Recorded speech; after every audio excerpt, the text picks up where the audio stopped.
الحمد لله رب العالمين والصلاة والسلام على سيد الأنبياء والمرسلين وعلى آله وصحبه أجمعين أما بعد أعوذ بالله من الشيطان الرجيم بسم الله الرحمن الرحيم وقالوا ما لهذا الرسول يأكل الطعام ويمشي في الأسواق لولا أنزل إليه ملك فيكون معه نذيرا أو يلقى إليه كنز أو تكون له جنة يأكل منها وقال الظالمون إن تتبعون إلا رجلا مسحورا صدق الله العظيم. بزرگان ملت، برادران اسلام، ہم سب یہ جانتے ہیں کہ اللہ جل شانہ نے اپنے آخری نبی کو جب بھیجا اور یہ کہا کہ نبوت اور رسالت کا سلسلہ آپ پر ختم ہو جائے گا، اب آپ کو یہ کام کرنا ہے اور آپ کے بعد آپ کی امت کو یہ کام کرنا ہے، اور اس میں بھی علماء جو انبیاء کے جانشین اور ورثہ ہیں ان کی یہ ذمہ داری ہے۔ رحمت عالم صلی اللہ علیہ وسلم جب دنیا میں تشریف لے آئے، جب تک آپ کو نبوت اور رسالت نہیں ملی تھی، ہر طرح کے اچھے القاب سے آپ کو نوازا جاتا تھا کہ آپ امانت دار ہیں، آپ صادق ہیں، آپ سچے ہیں، آپ دیانت دار ہیں۔ اور جس دن سے اللہ کے رسول نے یہ اعلان کیا انی رسول اللہ الیکم جمیعا، کہ میں تم تمام لوگوں کے لیے نبی اور رسول بنا کر بھیجا گیا ہوں، اسی روز سے مخالفت شروع ہو گئی۔ ترغیبات، ترہیبات، ہر طرح کی ترغیب دی جاتی کہ آپ اپنے اس کام کو چھوڑ دیجیے۔ آپ کو ڈرایا اور دھمکایا جاتا کہ آپ اس کام کو چھوڑ دیں تو ہم اطمینان سے رہیں اور آپ بھی اطمینان سے رہیے۔ وَدُّوا لَوْ تُدْهِنُوا فَيُدْهِنُونَ، وہ لوگ چاہتے تھے آپ ان کے ساتھ نرمی برتیے تو وہ لوگ بھی آپ کے ساتھ نرمی برتیں گے، اور دوسری طرف کو ہر طرح کی ترغیب دیتے تھے۔ اور نبی اکرم صلی اللہ علیہ وسلم سے کہتے کہ اگر آپ کو قیادت چاہیے، مکے کے آپ بادشاہ بننا چاہتے ہیں تو ہم مکے کی بادشاہت آپ کے حوالے کر دیں، اور اگر آپ کو مکے کی سب سے خوبصورت عورت چاہیے تو ان تمام حسین عورتوں میں جو سب سے زیادہ حسین ہوگی ہم اس سے آپ کی شادی کرا دیں گے۔ اگر آپ کو مال و دولت چاہیے، ہیرے اور جواہرات چاہیے تو سارے ہیرے اور جواہرات آپ کے قدموں میں لا کے ہم ڈال دیں گے۔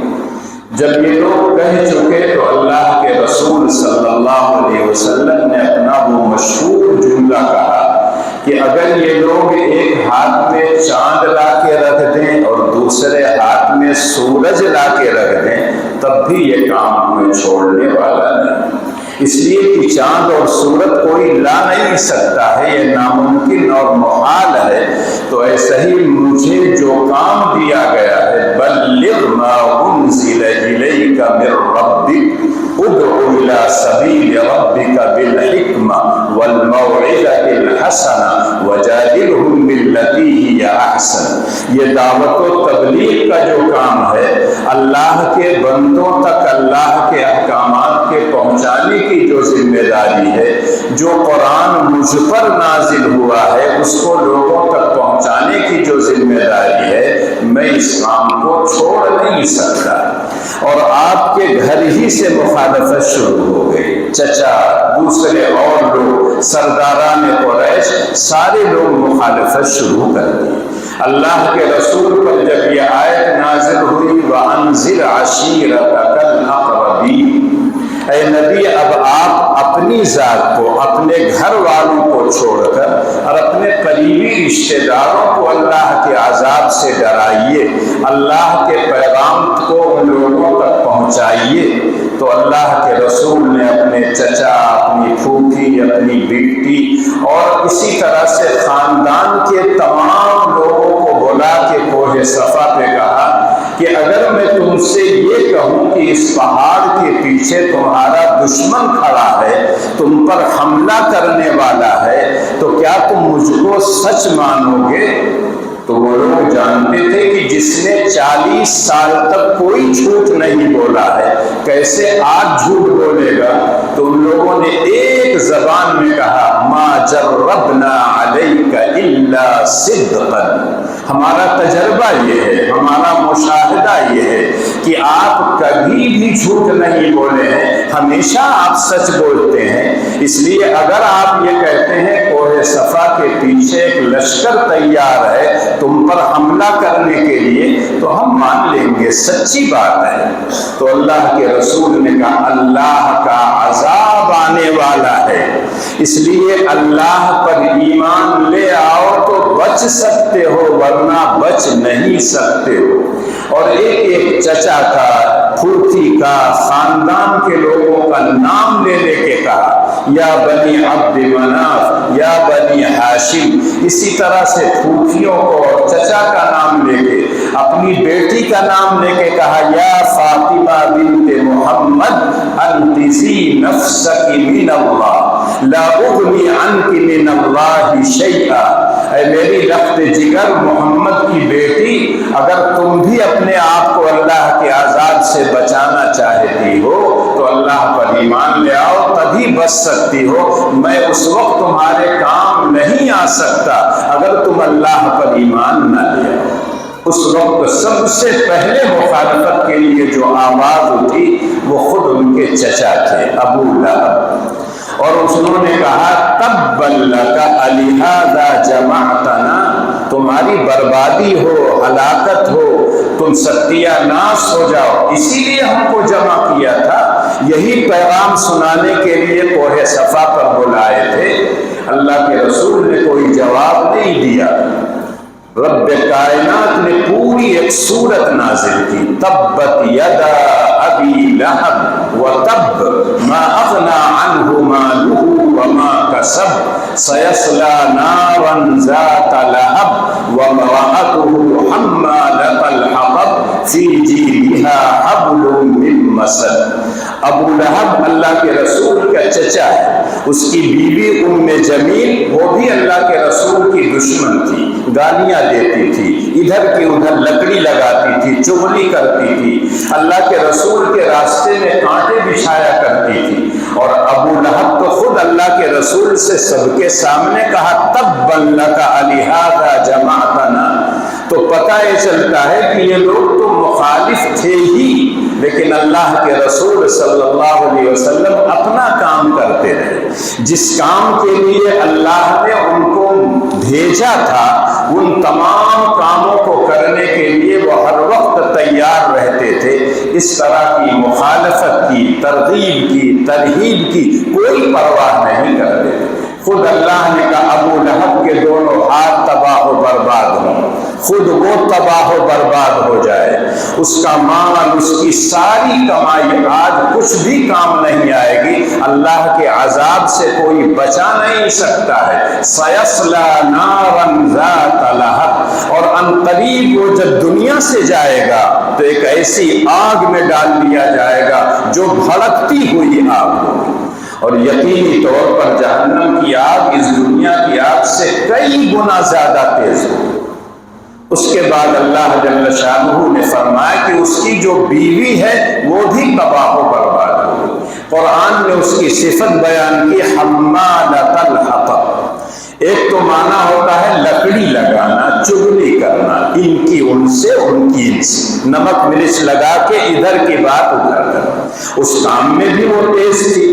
اور دوسرا اگر حمالۃ الحطب کا مطلب لیا جائے لکڑی اٹھانے والی، جنگلات میں جاتی تھی، وہاں سے لکڑیاں کاٹ کر وہ لے آتی تھی اور کانٹے اللہ کے رسول کے راستے میں بچھاتی تھی، تو اللہ نے اسی لکڑی اٹھانے کو اس کی ہلاکت کا سبب بنا دیا۔ فی جیدہا حبل من مسد، دیکھا ہوگا جو لوگ لکڑیاں جاتے ہیں لینے کے لیے جنگلوں میں کاٹ کر تو وہ موٹی رسی سے باندھتے ہیں لکڑیوں کو، اور پھر اس کے بعد چاہے سر پر لے آئیں یا اپنی پیٹھ پر لاتے ہیں، جو رسی لٹکتی ہے اس کو اپنی گردن میں ڈال دیتے ہیں تاکہ گرنے نہ پائے اور چلتے رہتے ہیں۔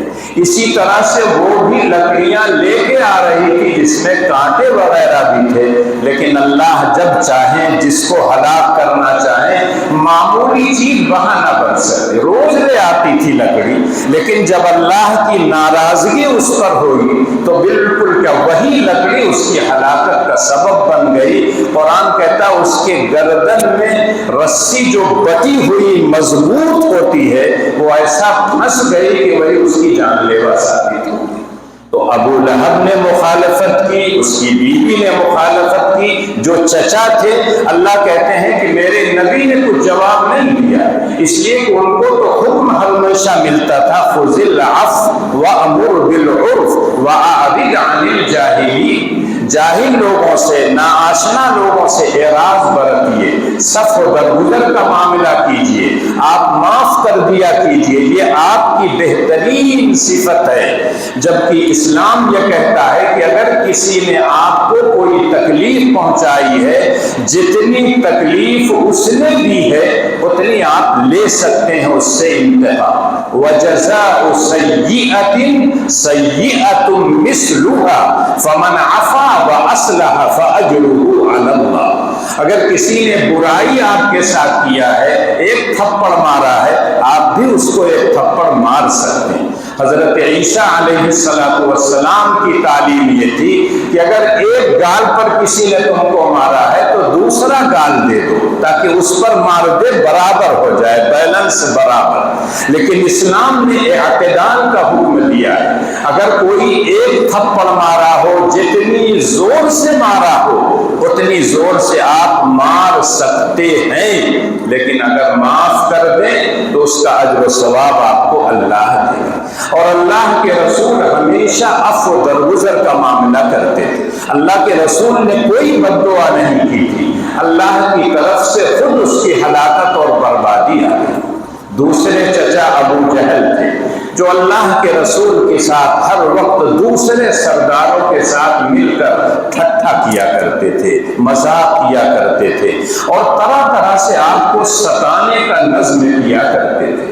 قرآن کی ابتدائی جو آیتیں سورہ علق میں نازل ہوئی ہیں، اقرأ بسم ربک الذی خلق خلق الانسان من علق اقرأ وربک الاکرم الذی علم بالقلم علم الانسان ما لم یعلم۔ یہ 5 آیتیں سب سے پہلے اللہ کے رسول پر نازل ہوئی، اس کے بعد کچھ دنوں تک وحی کا سلسلہ رکا رہا، پھر سورہ مدثر، سورہ مزمل، اسی طرح کی اور آیتیں نازل ہوتی رہیں۔ جب اللہ کے رسول صلی اللہ علیہ وسلم شب معراج پر گئے اور اللہ جل شانہ نے ان کو نماز کا تحفہ دیا اور اللہ کے رسول نے اپنی امت سے کہا کہ 5 وقتہ نماز پڑھا کرو، تو اللہ کے رسول خود بھی نماز پڑھتے تھے، اور جب مسجد حرام میں جاتے نماز پڑھنے کے لیے، خود ان کا چچا ابو جہل جس کو اللہ نے دولت سے نوازا تھا اور اپنے خاندان کا شریف اور معزز انسان سمجھا جاتا تھا، لیکن جب کسی انسان کو اللہ مال دے دیتے ہیں، علم دے دیتے ہیں، قوت اور طاقت دے دیتے ہیں، سماج میں اس کی کچھ حیثیت بن جاتی ہے، تو عام طور سے ایسا انسان بگڑ جاتا ہے۔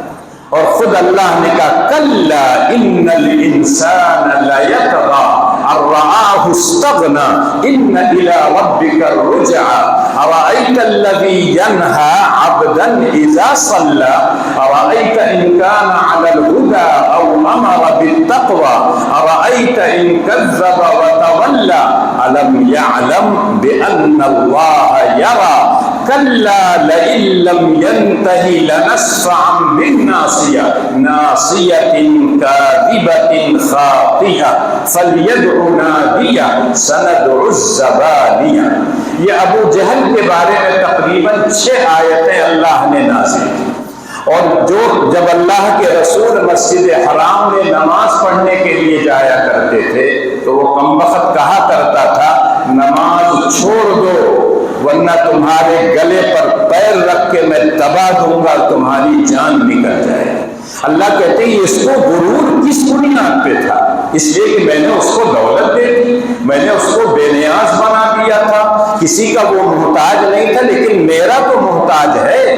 کلا ان الانسان لیطغی ان رآہ استغنی، انسان جب اپنے آپ کو بے نیاز سمجھنے لگتا ہے کہ میرے اوپر کوئی نہیں ہے، دولت مند سب سے زیادہ میں ہوں، طاقت اور قوت میرے پاس ہے، علم میرے پاس ہے، ساری دنیا کے خزانے میرے پاس ہیں، میرا کون بگاڑ سکتا ہے؟ تو وہ طرح طرح کے سرکشی کے کام کرتا ہے۔ ابو جہل کو بھی یہی ناز تھا، اور اس نے کہا کہ اگر آپ نماز پڑھنے آئیں گے تو میں آپ کی گردن پر پیر رکھ کر دباؤں گا اور آپ مر جائیں گے۔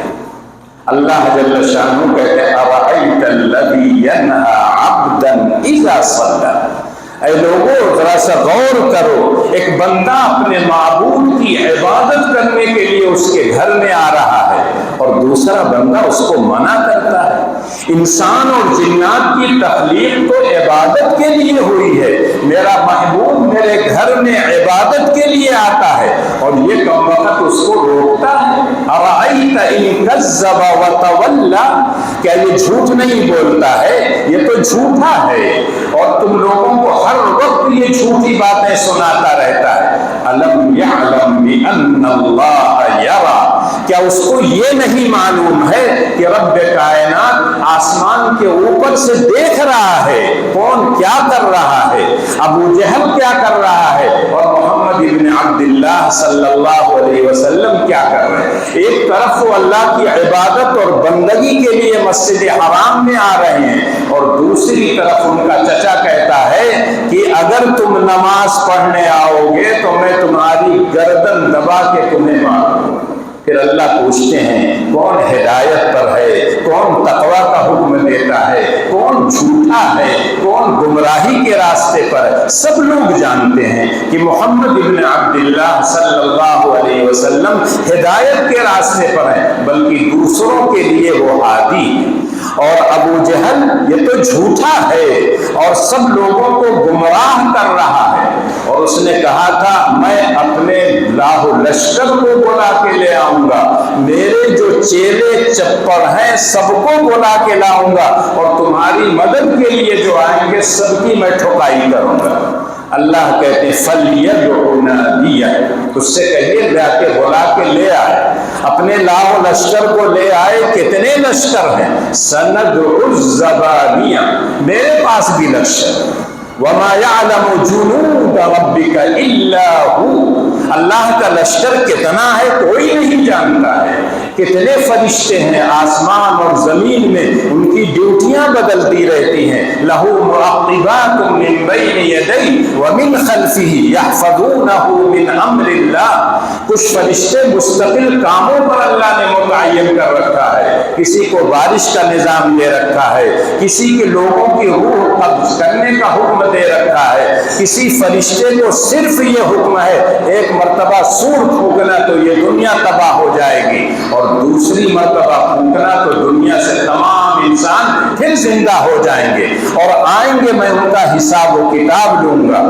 تو یہ تمام فرشتے کتنے ہیں؟ کہہ رہے اللہ کے عرش کا جو فرشتے چکر لگاتے ہیں، طواف کرتے ہیں، وہ ڈیوٹیاں سب کی بدلتی رہتی ہیں، اور آج تک کوئی نہیں جانتا کہ کتنے فرشتے چکر لگاتے ہیں۔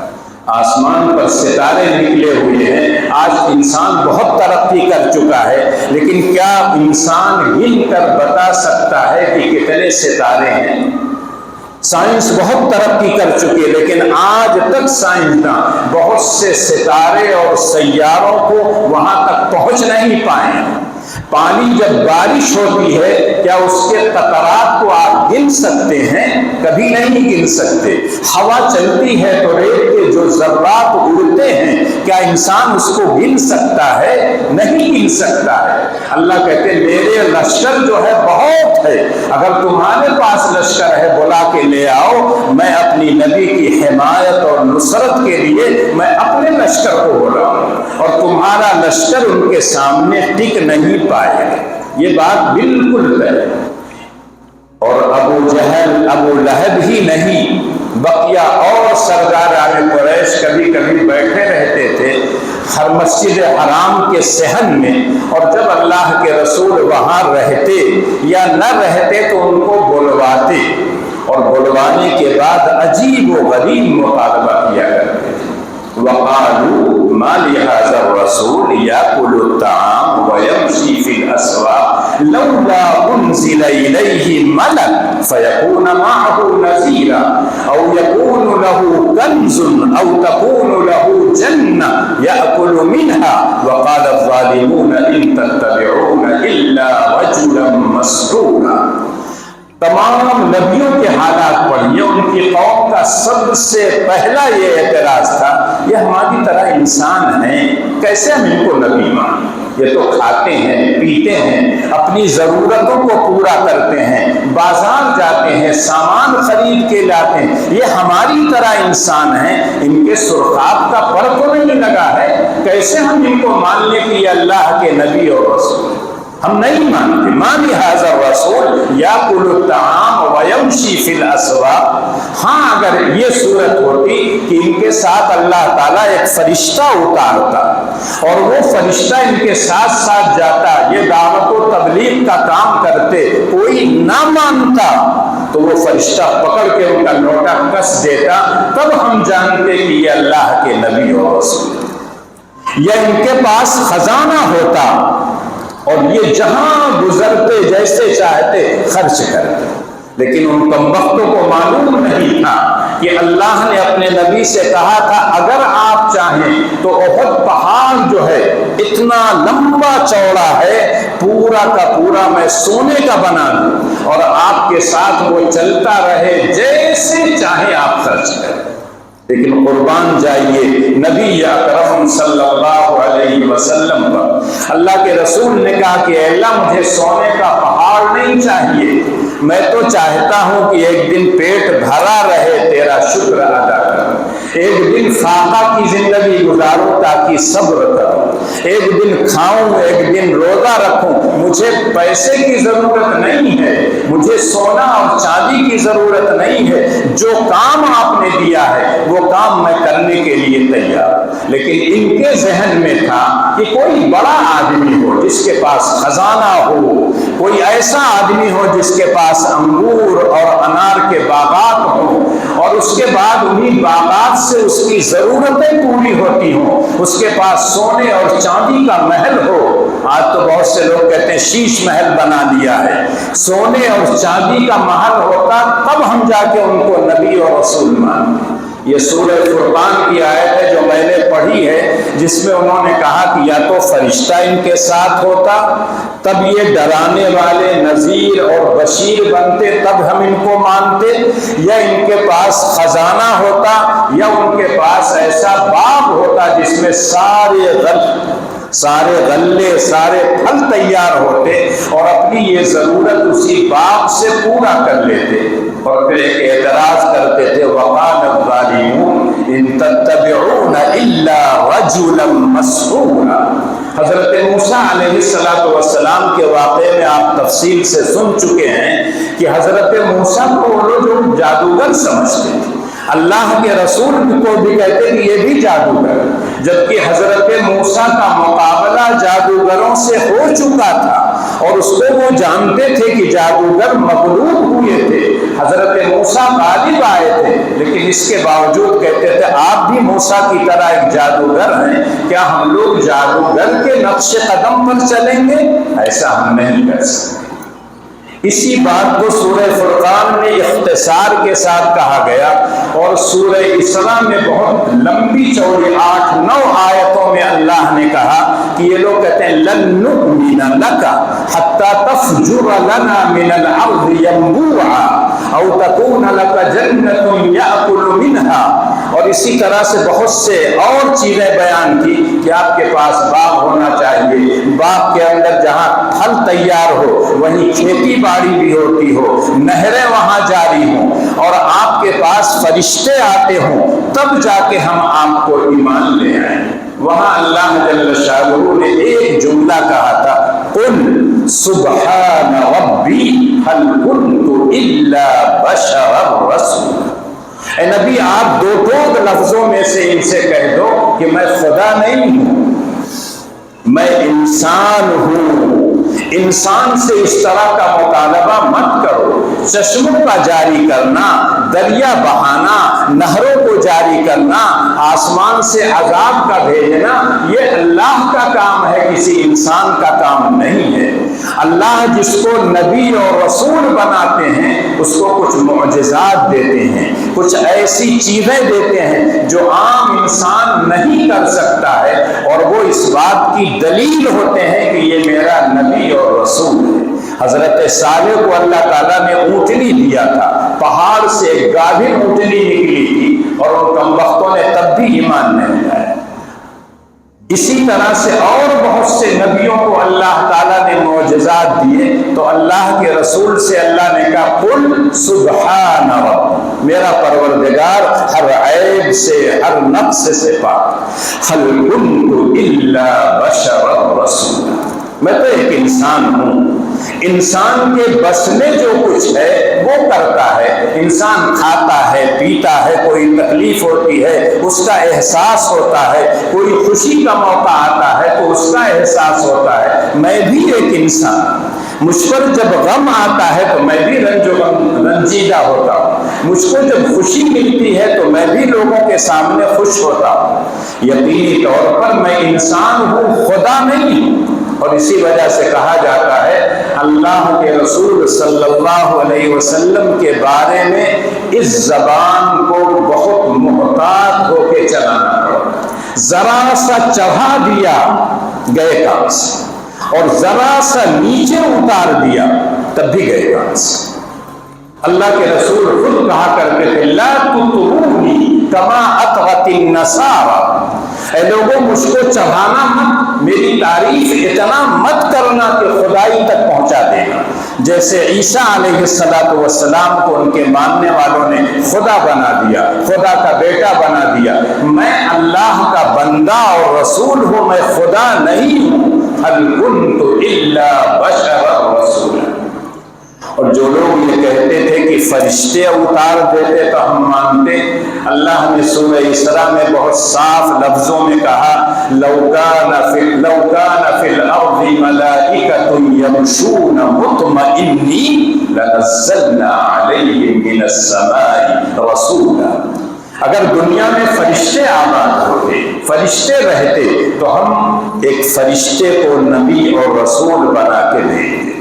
دنیا میں انسان رہتے ہیں، انسان کی ہدایت کے لیے، انسان کی رہنمائی کے لیے ایک انسان چاہیے۔ فرشتے نہ کھاتے ہیں، نہ پیتے ہیں، اور نہ ان کی کوئی خواہش ہوتی ہے۔ لا یعصون اللہ ما امرهم ویفعلون ما یؤمرون، مخالفت کرنے پر وہ قادر ہی نہیں ہیں، وہ تو صرف اطاعت کرنا جانتے ہیں۔ اللہ نے جس کام میں لگا دیا ہے اس کام کو کرنا۔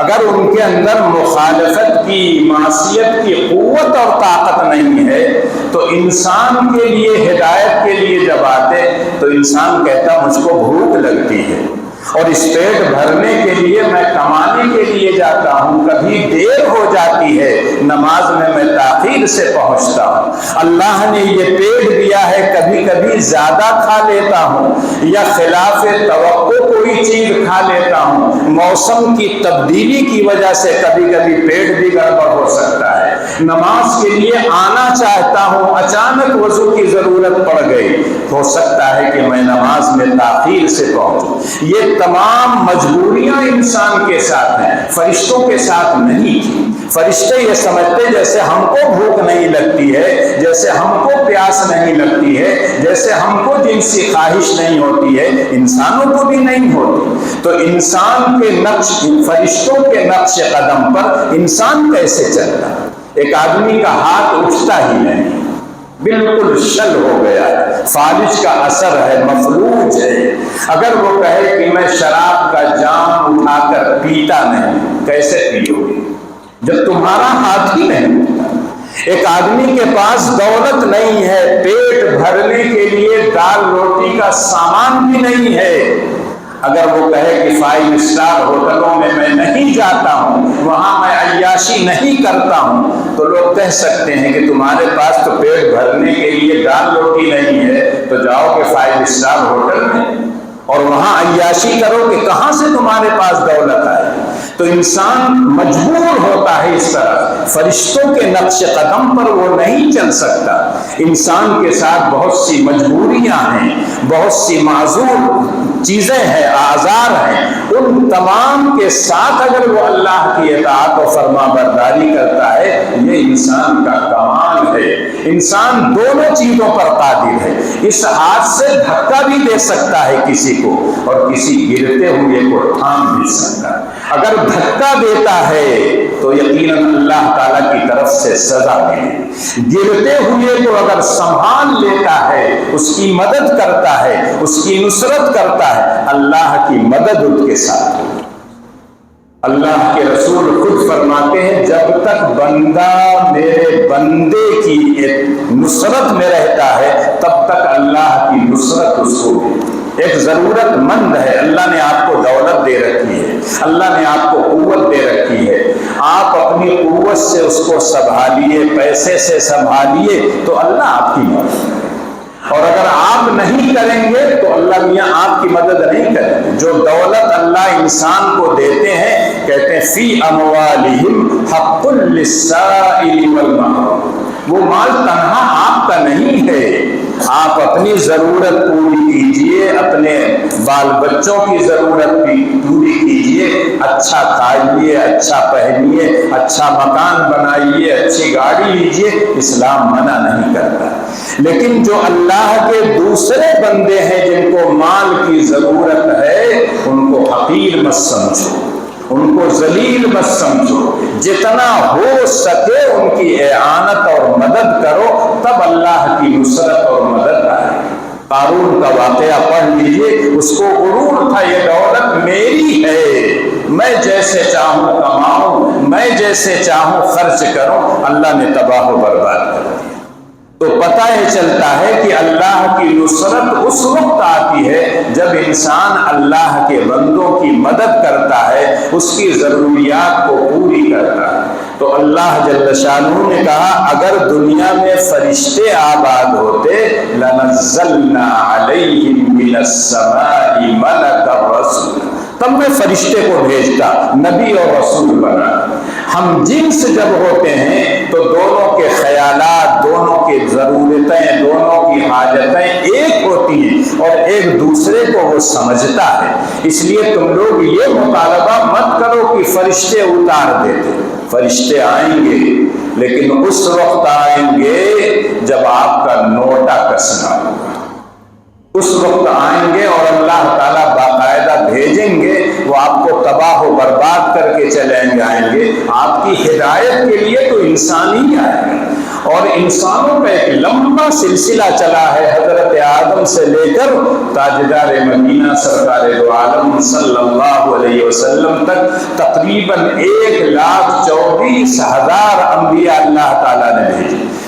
یہ تمام انسان تھے، سب کی ضرورتیں تھیں، سب کھاتے تھے، پیتے تھے، قضاء حاجت کے لیے جاتے تھے، سوتے تھے، سارا کام وہ کرتے تھے۔ خود اللہ کے رسول کے بعض واقعات کو پڑھیے تو عجیب و غریب لگتا ہے۔ ایک طرف رسول رحمت ہیں، رحمت للعالمین ہیں، ایک غزوے سے واپس آ رہے ہیں اور تھکے ہوئے ہیں سارے صحابہ۔ اللہ کے رسول نے کہا آرام کرو، اور اس کے بعد کہا کون جگائے گا فجر کے لیے؟ تو حضرت ابو ہریرہ رضی اللہ تعالیٰ عنہ نے خود اپنا نام پیش کیا، انا۔ تو اللہ کے رسول نے کہا ٹھیک ہے سب لوگ سو جاؤ، ابو ہریرہ جگا دیں گے، ہم لوگ فجر کی نماز پڑھیں گے۔ حضرت ابو ہریرہ کچھ دیر جاگتے رہے، تلاوت کرتے رہے، کچھ دیر نماز پڑھتے رہے، اس کے بعد لمبی رات تھی، سب لوگ آرام سے سو رہے تھے، سناٹا تھا۔ حضرت ابو ہریرہ نے سوچا میں بھی پتھر سے تھوڑا سا ٹیک لگایا اور چلے گئے، سو گئے وہ بھی۔ اور اس کے بعد سورج نکلا، حضرت ابو بکر کی آنکھ کھل گئی، انہوں نے کہا یہ کیا ہو گیا؟ اللہ کے رسول کی آنکھ کھل گئی، حضرت عمر زور سے کہنے لگے چیخا کہ اللہ اکبر، یہ کیا ہو گیا؟ نماز ہماری قضا ہو گئی۔ اللہ کے رسول صلی اللہ علیہ وسلم نے حضرت ابو ہریرہ نے حضرت بلال کا واقعہ، حضرت بلال سے اللہ کے رسول صلی اللہ علیہ وسلم نے کہا اے بلال یہ کیا کر دیا؟ تو کہا اللہ کے رسول جس نے آپ کو سلایا تھا اسی نے مجھ کو بھی سلایا۔ نہ اللہ کے رسول نے ان کو ڈانٹا نہ پھٹکارا، صرف اتنا پوچھا۔ وہ جگ رہے تھے، جگانا چاہتے تھے، لیکن ٹیک لگایا تو آنکھ لگ گئی، اور آنکھ لگنے کے بعد ان کو پتہ نہیں چلا۔ اللہ کے رسول صلی اللہ علیہ وسلم کی نماز قضا ہوئی، اس لیے کہ نبی کی ذات ہمارے لیے نمونہ ہے، ہر جگہ نمونہ، ایک ایک ادا آپ کی نمونہ ہے ہمارے لیے۔ اگر اللہ کے رسول کی نماز قضا نہ ہوتی تو ہماری آپ کی نماز کی قضا ہوتی، تو کیسے ہم قضا کو؟ اللہ نے قضا کروا کے ایک نمونہ ہمارے سامنے دیا، اگر تمہاری نماز قضا ہو جائے تو میرے نبی کے نقش قدم پر چلنا۔ ابو بکر موجود ہے، عمر موجود ہے، اور صحابہ موجود ہیں، لیکن آنکھ لگ گئی، تھکے ہوئے تھے، غزوے سے واپس آ رہے تھے، اور اللہ کے رسول نے کہا چلو یہاں سے ہٹو، یہاں تو شیطان کا بسیرا ہے۔ آگے جا کے سب لوگوں نے وضو کیا، اور پھر اللہ کے رسول نے کہا کہ سنت 2 رکعت پہلے پڑھو، اور پھر آپ نے فجر کی فرض نماز کی قضا پڑھائی۔ اگر اللہ کے رسول کی نماز قضا نہ ہوئی ہوتی تو ہمارے لیے نمونہ کیسے آتا؟ اللہ کے رسول کی زندگی کا ایک ایک ورق، بلکہ ایک ایک لائن کھلی ہوئی کتاب کی طرح۔ تو سارے لوگوں نے مخالفتیں کی، ابو جہل نے، ابو لہب نے، اسی طرح سے عروہ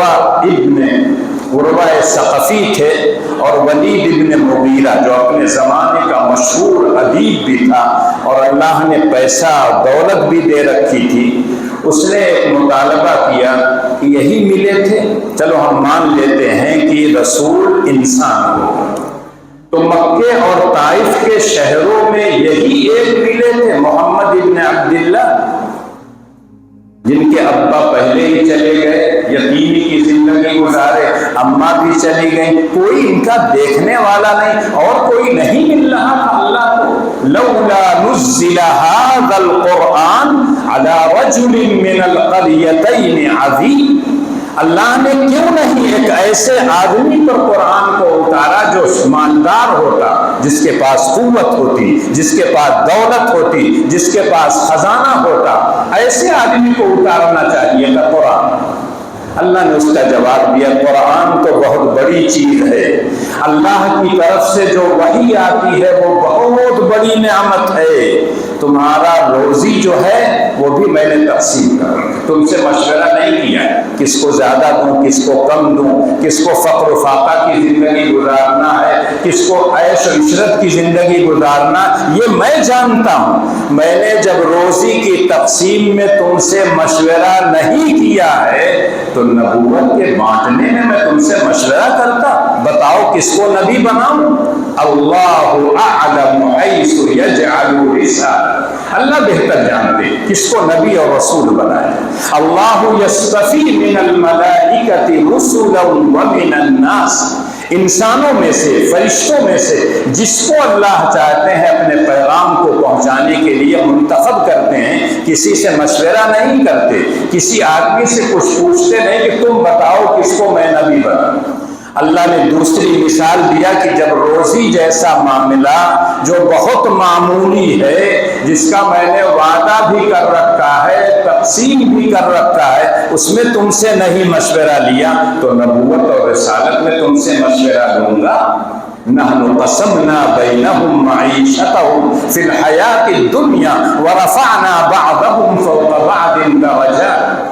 اس آیت کو پڑھیے اور غور کیجیے، یہ اس زمانے کا اعتراض ہے جب قرآن نازل ہو رہا تھا، اور اس وقت کے مکے اور طائف کے جو بڑے مالدار تھے وہ کہتے تھے ہم میں سے کسی کو قرآن ملنا چاہیے، لیکن اللہ کہتے ہیں میں جانتا ہوں کس کو قرآن دینا۔ آج بھی بہت سے لوگ کہتے ہیں جو فقیر ہیں، جو کم پیسے والے ہیں، جو چھوٹی برادری کے، وہی لوگ حافظ ہوتے ہیں، مولوی ہوتے ہیں۔ اگر اللہ نے آپ کو اچھے خاندان میں پیدا کیا ہے، اللہ نے آپ کو دولت دی ہے، قوت دی ہے، کیوں نہیں اپنے اولاد کو آپ حافظ بنا لیں؟ کیوں نہیں اپنی اولاد کو آپ عالم بنا لیں؟ کوئی حافظ اگر پڑھاتا ہے نماز، اس پر اعتراض ہوتا ہے، رکوع جلدی سے کر لیتا ہے، جلدی سے قرات کر لیتا ہے، طرح طرح کی آوازیں آتی۔ خود آپ عالم بنیے اور جو نماز کا طریقہ آپ خود پڑھائیے۔ آپ نہیں ہیں تو اپنی اولاد کو پڑھائیے، اپنے بھائیوں کو پڑھائیے، اپنے خاندان کے لوگوں کو پڑھائیے، اس کے بعد اس کو مصلی پر آگے بڑھائیں۔ لیکن کہیں کوئی آدمی تنخواہ دینے کے لیے تیار نہیں۔ کوئی آدمی اگر نماز پڑھا رہا ہے، جانتے ہیں کہ وہ عالم ہے، حافظ ہے، نماز کا پابند بھی ہے، تب بھی اس پر اعتراض ہے، تو آپ کو کہاں سے آئے گا؟ یہ وہی اعتراض ہے اس وقت کہا کرتے تھے لولا نزل هذا القرآن على رجل من القريتين عظيم۔ آج کوئی اگر طاقتور ہو، مالدار ہو، اگر وہ حافظ ہو، وہ نماز پڑھائے، دیکھیے کوئی اعتراض نہیں کرے گا، تب نہ برادری آئے گی اور نہ یہ آئے گا کہ یہ کالا ہے اور یہ ایسا ہے یا وہ ویسا ہے، اور نہیں ہے تو وہ تمام اعتراضات جو اس وقت ہوتے تھے آج بھی کرتے ہیں۔ آپ کا اتنا بڑا گاؤں ہے، 15-16 مسجدیں ہیں، ایک دو کو چھوڑ دیجئے، اس میں امام آپ رکھے ہیں، امام کو کتنا آپ دیتے ہیں آپ جانتے ہیں، میں اس پر بحث نہیں کرتا، لیکن بقیہ مسجدوں میں نماز کون پڑھاتا ہے؟ جو وہاں رہتا ہے پڑھا دیتا ہے۔ اس پر بھی اگر آپ کو یہ ہو کہ یہ نہیں فاسق ہے اور یہ ایسا ہے وہ ویسا ہے، نماز کا پابند نہیں، گڑھی منڈا ہے، تو داڑھی والا لے آئیے امام نہ، کھلائیے اس کو 3 وقت، تنخواہ اس کو دیجئے، اس کے بعد اپنا آرڈر آپ نافذ کیجیے۔ لیکن جب فری میں مل جاتا ہے تو سارے اعتراضات اسی پر ہوتے ہیں۔ آج مدارس میں مسجدوں کو آباد کرنے کے لیے آپ یقین کیجئے کہ نہیں ہے لوگ، جو لوگ مدرسوں میں پڑھتے ہیں، مسجدوں کو آباد کرتے ہیں، اس دور کا سب سے بڑا جہاد، ورنہ اس وقت تو سارے لوگ اس کے چکر میں، سعودیہ چلو پیسہ کماؤ، لکھنؤ چلو اس کے بعد کیا پلاٹنگ کرو، دھوکہ دہی کرو، سب پیسے کمانے کے چکر میں، اور اس کے بعد جب تمام صحت برباد ہو جاتی ہے تب وہ سوچتے ہیں کہ میں نے کیا کیا، اب تو بڑھاپا آ گیا ہے، قبر میں پیر رکھنے والا ہوں، اب تھوڑا سا میں اللہ کی عبادت اور بندگی کر لوں، اس وقت گیا موقع۔ تو اگر کوئی آدمی آپ کو مل رہا ہے آج مدرسوں میں دین پڑھانے کے لیے، مسجدوں میں نماز پڑھانے کے لیے، آپ اس کو غنیمت جانیے، ورنہ جو حالات ہیں وہ اس طرح کے حالات ہیں کہ ایک دور ایسا آنے والا ہے کوئی ملے گا نہیں، سب لوگ مصلحت کی وجہ سے زبان بند رکھیں گے، کوئی کچھ کہنے کا کی ہمت نہیں کرے گا اور بھاگیں گے سب لوگ کنارے۔ جو لوگ ہیں ان کی عزت کیجیے، ان کی تکریم کیجیے، ان کی ہمت افزائی کیجیے۔ اگر آپ کیا ہے تنخواہ دار امام نہیں رکھ سکتے ہیں تو اگر کوئی مفت میں فری میں پڑھاتا ہے آپ اس کا احسان مانیے، اس کا شکر ادا کیجیے، اس کے لیے دعائیں کیجیے کہ اللہ اس کو صحیح سالم رکھے، صحت مند رکھے، تاکہ ہم لوگ کیا ہے نماز اس کے پیچھے پڑھتے رہیں۔ لیکن یہ اعتراض وہی اس زمانے کا ہے لولا نزل هذا القرآن على رجل من القريتين عظيم۔ اگر آپ سے پوچھا جائے تھوڑا سا آنکھ بند کر کے، پورے ہندوستان، اپنے گاؤں کا نہیں پورے ہندوستان پر نظر رکھیے، جو عالم ہوں گے، جو حافظ ہوں گے، کم لوگ ایسے ہیں جو اچھے خاندان کے مالدار گھرانوں سے آتے ہیں، زیادہ تر غریب بچے جن کے والدین کا ان کے پڑھانے کا نظم نہیں کر سکتے ہیں، تب وہ مدارس میں جاتے ہیں اور مدارس میں کا پڑھ لیتے ہیں، لیکن آپ ان پر الزام فری کا کھا کے پڑھیں ہیں، کیا کریں گے؟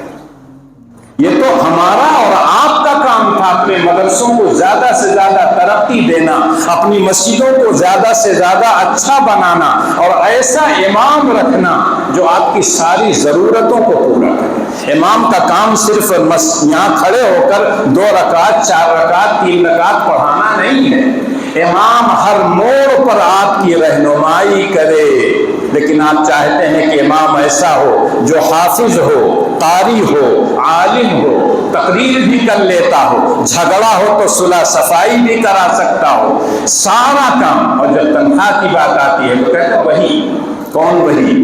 بس وہی 5,000 10,000۔ لیکن اگر سائنس کا کوئی ٹیچر لینا ہو، انگلش کا کوئی استاد آپ کو صرف اپنے بیٹے کو 1 گھنٹہ پڑھانے کے لیے چاہیے، تو آپ شوق سے جتنا چاہے آپ ان سے آپ لے لیجیے، آپ دینے کے لیے تیار۔ لیکن اگر کوئی بچہ قرآن نہیں جانتا ہے پڑھنا اور آپ بلاتے ہیں کسی حافظ کو، اس کو کتنی عزت دیتے ہیں آپ دنیا جانتی ہے، کتنا آپ اس کو دیتے ہیں دنیا جانتی ہے۔ عالم اگر کمانا چاہے تو اتنا کما سکتا ہے کہ آپ اس کو سوچ نہیں سکتے، لیکن ان کو تو ہمیشہ یہ سکھایا جاتا ما اسألکم علیہ من اجر ان اجری الا علی رب العالمین۔ نبیوں کا یہ کام ہے، نبیوں نے جیسے تنخواہ نہیں لی ہے، کام کیا ہے، اگر آپ کی ضرورت کسی ذریعے سے پوری ہو جاتی ہے آپ فری میں کام کیجیے، ضرورت نہیں پوری ہوتی ہے، نماز پڑھانے کا، قرآن پڑھانے کا، حدیث پڑھانے کا پیسہ نہیں لیا جاتا ہے، وہ وقت کا پیسہ ہے۔ ایک مؤذن ہے، اپنا وقت آپ کو 5 وقت نماز کے لیے محدود کر دیتا ہے، کہیں بھی رہوں مجھ کو آ کے اذان دینا ہے۔ ایک امام اپنے وقت کو آپ کے لیے خاص کر دیتا ہے، کہیں بھی رہوں مجھ کو نماز پڑھانا ہے، اس وقت کی وجہ سے آپ اس کو پیسہ دیں، ورنہ ایک وقت کی نماز کا پیسہ آپ اور ہم دے سکتے ہیں؟ کبھی نہیں دے سکتے۔ ایک آیت، ایک سورت پڑھانے کی قیمت آپ دے سکتے ہیں؟ کبھی نہیں دے سکتے۔ یہ تو اللہ کا احسان ہے، اللہ کا کرم ہے کہ اللہ نے اپنے بندوں میں سے بہت سے لوگوں کو منتخب کر لیتا ہے، اور منتخب کرنے کی وجہ سے وہ سارا کام کرتے ہیں۔ دلی میں چلے جائیے، بمبئی میں چلے جائیے، اب تو اعظم گڑھ جیسے چھوٹے شہروں میں بھی چلے جائیے تو پتہ چلا کہ بہار کے امام۔ کیوں؟ اعظم گڑھ میں بچے نہیں ہیں؟ کیا دلی میں دلی والے نہیں ہیں؟ بمبئی میں بمبئی والے نہیں ہیں جو اس لائق ہو کہ امامت کر سکے؟ نہیں ہے، اس لیے آپ بہار سے بلاتے ہیں۔ اس لیے ہم کو اور آپ کو ہر وقت سوچنا چاہیے کہ ہم کہاں پہنچ گئے۔ ہماری مسجدوں میں ایک اچھا سا امام بھی نہیں ہے، اور اگر کہیں ہے تو اس کی عزت نہیں ہے، اس کی تقریب نہیں، اس پر سارے اعتراضات ہر وقت ہوتے رہتے ہیں، دیر سے آتے ہیں، جلدی پڑھا دیتے ہیں، رکوع سجدہ بڑی جلدی جلدی کر لیتے ہیں۔ ارے آپ جانتے ہیں کہ کتنا رکوع کیسے کیا جاتا ہے؟ اگر وہ عالم ہے، صحیح پڑھا رہا، آپ کی نماز ہو جائے۔ بلکہ شریعت تو یہ کہتی ہے اگر آپ کے مسجد میں کوئی امام ایسا نہیں ہے جو آپ کی مرضی کے مطابق نماز پڑھاتا ہو، اور آپ کے اندر یہ استطاعت بھی نہیں ہے کہ آپ امام رکھیں، تو یا تو کسی دوسری مسجد میں چلے جائیے جہاں آپ کا پسندیدہ امام ہو، ورنہ اسی امام کے پیچھے چپ چاپ پڑھیے، انتشار اور افتراء مت پیدا کیجیے۔ لولا نزل هذا القرآن على رجل من القريتين عظيم أهم يقسمون رحمة ربك نحن قسمنا بينهم معيشتهم في الحياة الدنيا۔ اور پچھلے ہفتے بتایا تھا آپ سے کہ ایک شخص تھا عاص بن وائل، جب اللہ کے رسول کی نبینا اولاد دنیا سے چلی گئی، حضرت قاسم یا حضرت ابراہیم، تو کہنے لگا بس ان کا خاندان تو ختم، یہ جب تک ہیں باقی رہے گا، اس کے بعد چلے جائیں، کوئی نہیں ان کا نام لینے والا ہوگا۔ اور ایسے انسان کو عربی میں ابتر کہا جاتا ہے، دم بریدہ، دم تکی ہوئی، مقطوع النسل، مقطوع الذکر، اس کا نام و نشان دنیا میں نہیں ہے۔ اللہ نے پوری ایک سورت نازل کی، سورہ کوثر، انا اعطیناک الکوثر فصل لربک وانحر ان شانئک هو الابتر، کہ تم لوگ جو میرے نبی کی مخالفت کرتے ہو وہ دم بدیدہ ہو، ان کی نسلیں کٹی ہوئی ہیں، ان کا نام و نشان کوئی نہیں لے گا۔ آج ابو جہل، ابو لہب، امیہ بن خلف، اس طرح کے جتنے سرداران قریش ہیں ان کا نام اس لیے آتا ہے کہ یہ نبی کے مخالف تھے۔ دین اسلام کے مخالف تھے، اللہ کے مخالف تھے، ان کی کوئی تعریف نہیں کرتا ہے، لیکن نبی اکرم صلی اللہ علیہ وسلم کی اولاد نسبی بھی موجود ہے، فاطمہ کی اولاد، حسن حسین، پھر ان کی اولاد قیامت تک چلتی رہے گی، اور جتنے لوگ قیامت تک اللہ کے رسول پر ایمان لے آئیں گے یہ سب کے سب اللہ کے رسول کی معنوی اور روحانی اولاد۔ خود اللہ کے رسول کہتے ہیں تمام انبیاء پر میں فخر کروں گا اور کہوں گا انی مکاثر بکم الامم، میری امت سب سے زیادہ، میں آیا ہوں سب سے اخیر میں، مجھے زمانہ بھی تھوڑا سا ملا ہے، 63 سال میں دنیا میں رہا ہوں۔ حضرت نوح 950 سال تو دعوت کا کام کیے، اس سے پہلے اس کے بعد رہے ہیں، اتنے دنوں کے بعد بھی 40 یا 80 آدمی ایمان رہے تھے، اور اللہ کے رسول کے ماننے والے تو نہ جانے قیامت تک کتنی تعداد ہو جائے گی۔ تو اللہ جل شانہ نے اپنے نبی کی ہر وقت دھارس بنائی، ہر وقت تسلی دی، ان لوگوں کی ترغیبات سے اللہ کے رسول رکے نہیں۔ آج ضرورت اسی بات کی ہے، اگر ہم اپنے نبی کو مانتے ہیں تو دنیا ہم کو ڈرائے، دنیا ہم کو دھمکائے، دنیا ہم کو ترغیب دے، یہ دے دیں گے، یہ دے دیں گے، ہمیں کچھ نہیں چاہیے، ہمیں اس دین پر باقی رکھنا ہے جو اللہ کے رسول نے تکمیل کیا ہے اور اللہ نے ہمارے لیے پسند کیا ہے، اس پر ہم ڈٹے اور جمے رہیں گے۔ دنیا کچھ ہم کو کہتی رہے، دیوانہ کہے، پاگل کہے، دہشت گرد کہے، آتنکواد کہے، ہم سب برداشت کریں گے، لیکن نبی کی شان میں ایک جملہ بھی گستاخانہ برداشت نہیں کریں گے۔ اگر یہ جذبہ ہے تو آپ یقین کیجیے اللہ آپ کی حفاظت بھی فرمائیں گے، آپ کو ترقی سے نوازیں گے۔